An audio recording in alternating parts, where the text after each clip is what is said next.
Alors aujourd'hui, on va réviser les premières lettres que nous avons apprises en grande section à écrire, le E et le L.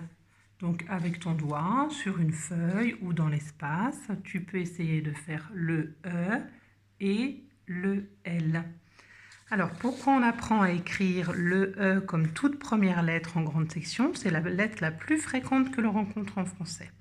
Le E s'écrit avec une petite boucle. La petite boucle sert donc à tracer le E.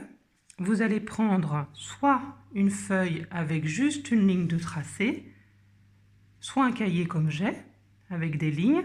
On ne va pas trop s'intéresser à la taille des lettres, on va s'intéresser à la forme des lettres.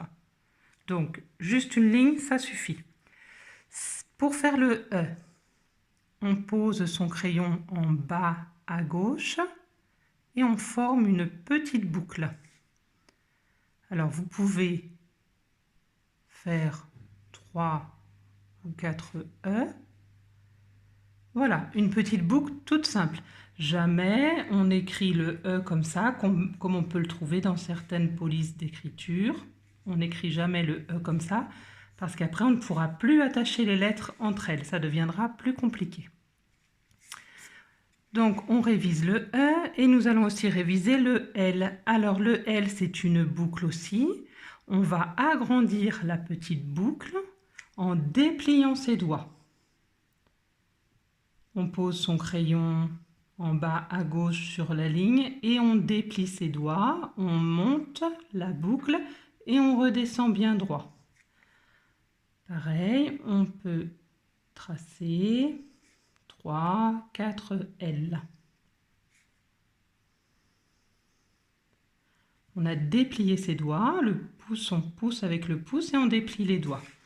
Alors, une fois qu'on sait écrire ces deux lettres-là, on va les attacher ensemble. On va d'abord faire deux petits E, deux petites boucles. Pareil. Ah, jamais on ne soulève son crayon. Deux petites boucles sans soulever son crayon.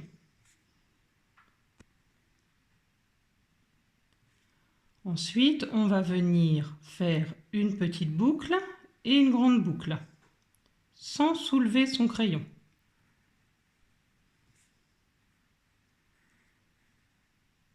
Et on va pouvoir apprendre à écrire le petit mot L et le petit mot le. Les CP qui travaillent avec nous peuvent écrire des mots qui se terminent en L, puisque nous allons bientôt voir ce son-là. Des jumelles.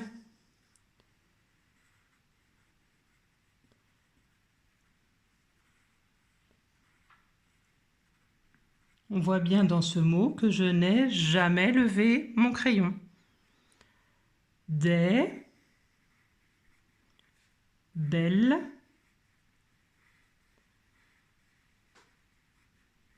lunettes.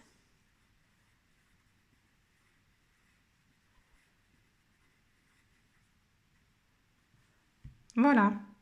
On n'oublie pas de toujours bien tenir son crayon. Le crayon est posé sur le majeur, le pouce en dessous et l'index sur le dessus.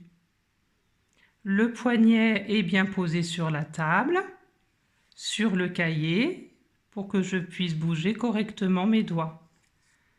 Bonne écriture!